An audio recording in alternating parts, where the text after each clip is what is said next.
Welcome to the 16th episode of United Talk, ladies and gentlemen. We had a game against Reading last night in the FA Cup, so let's talk about that. Your thoughts, Annie? Hey guys, hey, okay. Well, we had a difficult game, of course, in the FA Cup. Sir Alex making a lot of changes naturally for the domestic cup competition. And even though it was at Old Trafford, I thought Reading gave us a good game. But our performance was really good. We created several opportunities going forward.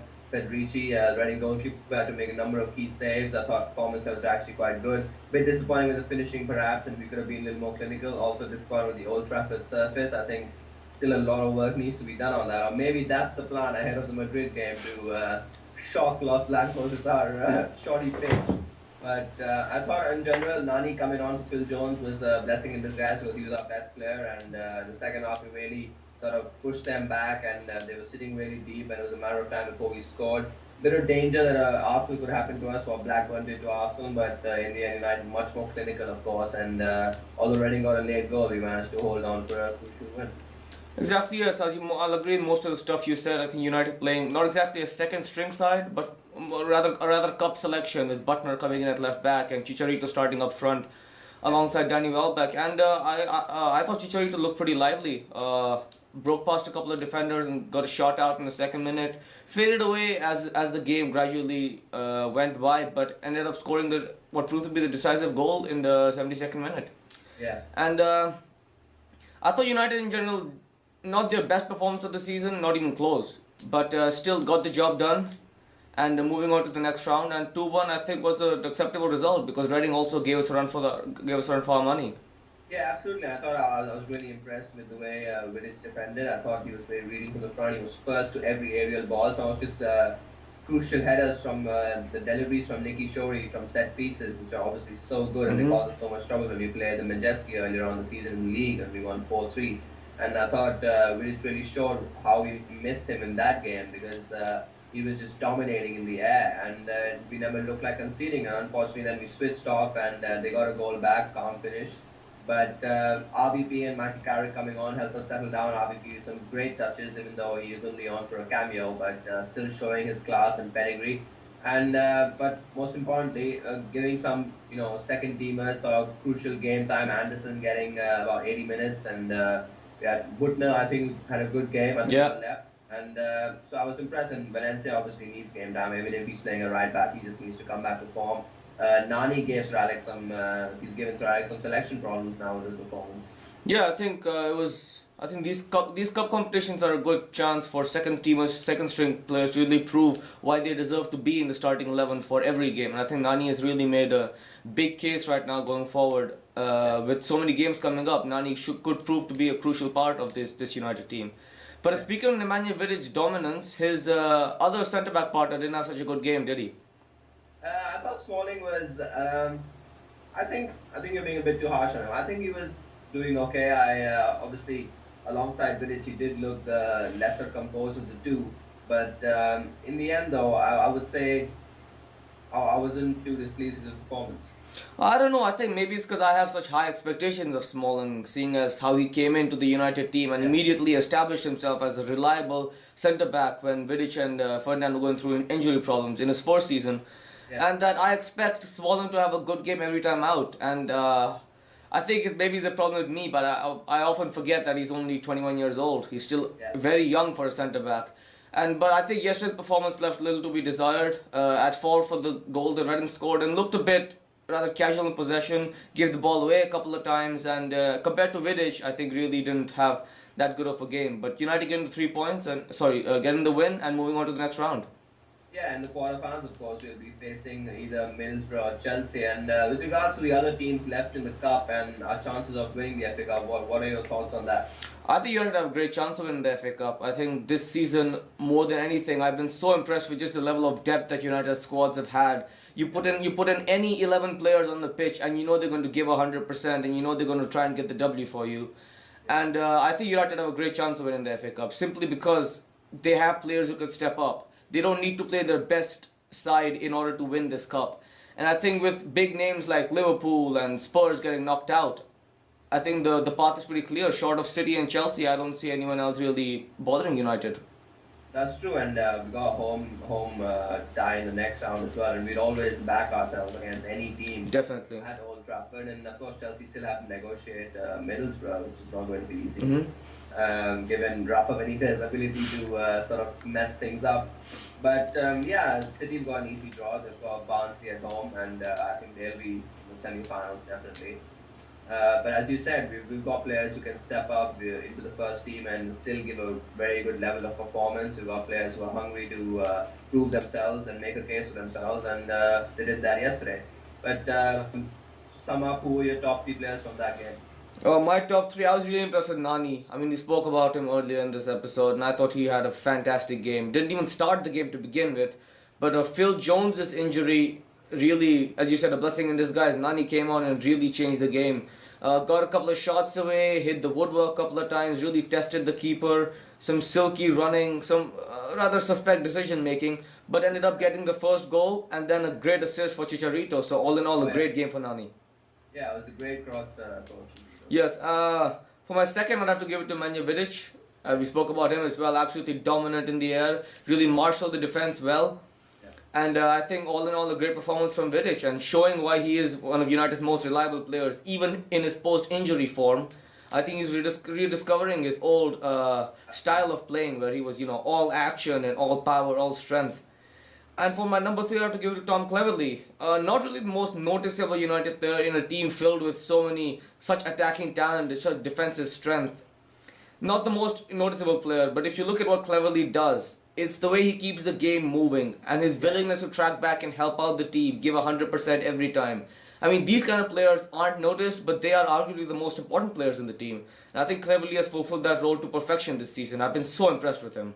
I'd have to agree with you on Cleverley there. I think he had a really good game, and he's got a very underrated right foot. He has the ability to really bend the ball really well and cross very dangerous. That goal he scored against Newcastle in the 3-0 win, that was something special there. He meant, so we have to take his word on that. But he's tireless running, and as you said, keeps things sticking in the middle of the park. It's such an underrated ability. And your top 3, Annie?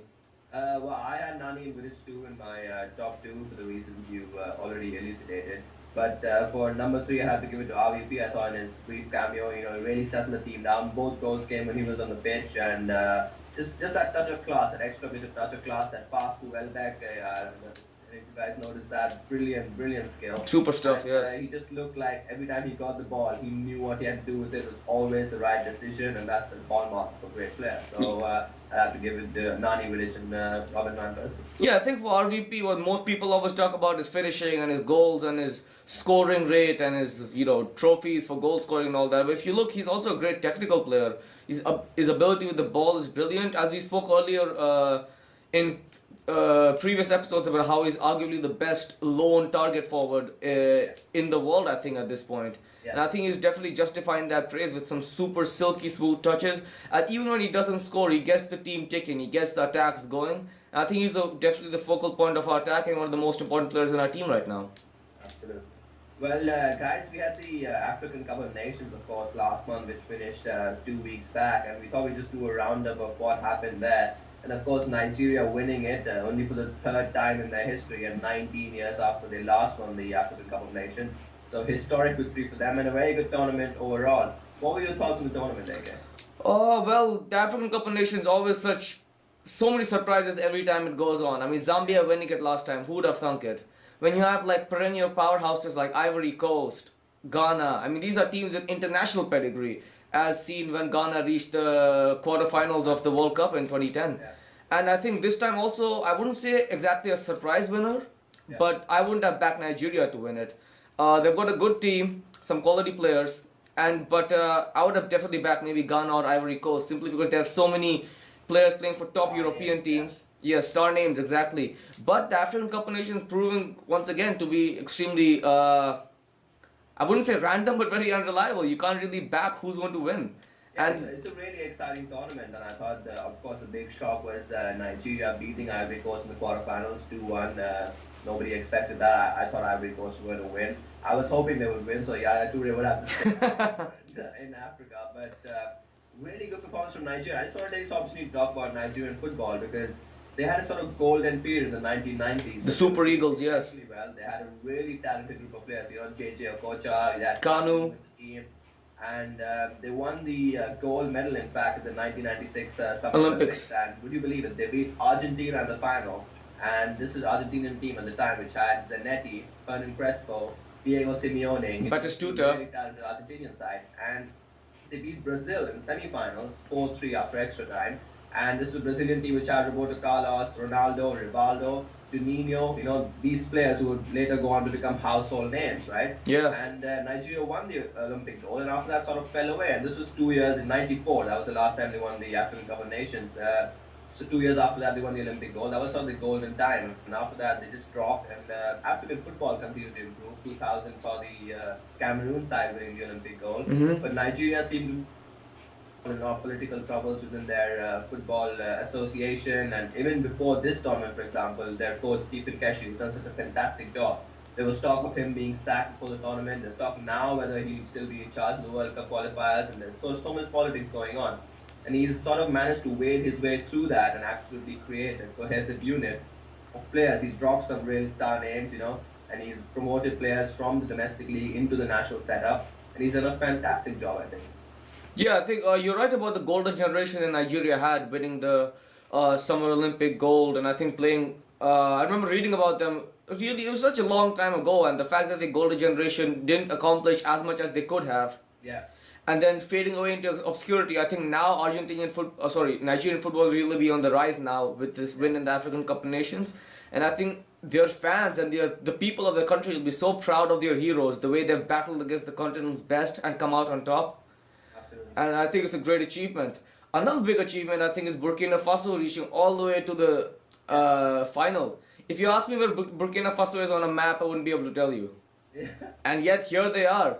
A big giant killing in the semi-finals where they beat Ghana Yeah. 1-0, and I think such a big achievement to reach and to only lose by 1 goal. And they played really well in the final as well. Battling spirit. The group of death, there was Nigeria Yeah, and Zambia, yes. That they qualified out of that, so fantastic. Former champions, yes, very well done, Burkina Faso. Yeah. Alright, then we also want to talk a little bit about the Munich air disaster of 1958. I realized it happened on the 6th of February and we're like a couple of weeks late, but there's a great documentary called United at Air on BBC a couple of years ago, or maybe more. I just watched it recently, and let me tell you, as a United fan, I was touched simply by how much this team has advanced since that horrible incident almost 50 years ago. Yeah. And I think for any diehard United fan, or for any United fan in general, you need to get your hands on a copy of that and just watch it. It stars David Tennant of the Doctor Who fame as Jimmy Murphy and Jack O'Connell as Bobby Charlton.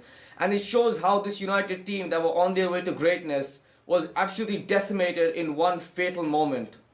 And how United built from that disaster, fielding young players, Yeah. and then ended up winning the European Cup 10 years later. Yeah. I think it's just not an underdog story, but I think just for any United fan to watch this and to feel the pride that we have of supporting our club, who have been through such adversity, I think we should definitely. I think I completely agree with you. I've seen the documentary as well, and Sir Alex was talking 2 weeks back on the 55th anniversary of the disaster, saying how the effects of that are still resonating throughout the club, and you can see that the legacy that he left behind and the mentality with which we play today is still sort of carrying on from the Busby Babes, and it's tradition that we're proudly following. And way we've rebuilt, and Man United will never die. Yes, United never die indeed. We've got a game against QPR coming up. Your predictions, Annie? Well, I think it's going to be a really difficult game for obvious reasons. QPR fighting to avoid relegation, of course. Every game for them is now a 6-pointer. So I think it's going to be really difficult. We've been having some difficult games, of course, against Real Madrid and then Reading. So I think our squad will be stretched. I would have to be slightly pessimistic and say a draw for United. A draw. Well, that is pessimistic. I mean, despite you were right about QPR every game being a 6-pointer. I think in the position they're in the table right now, they can't afford to drop any more points. But we spoke earlier in the episode about the depth that United have in the squad, and I think even if Sir Alex puts out the absolute second string side with Lindegaard in goal and Butner playing at left back, I still think that this United team can get the job done, because I just have so much belief in this United team from all the performances I've seen this season. I'd go ahead and say probably a 3-1 win for United. I think there'll be some goals. I think if Chicharito plays, he'll score definitely. He's been on a great run of form. And 3-1 for me. Well, I certainly hope so. And lastly, guys, please subscribe to our channel on YouTube. I hope you're enjoying the videos, and we'll be back, of course, after the QPR game next week. So see you guys then. All right, see you guys.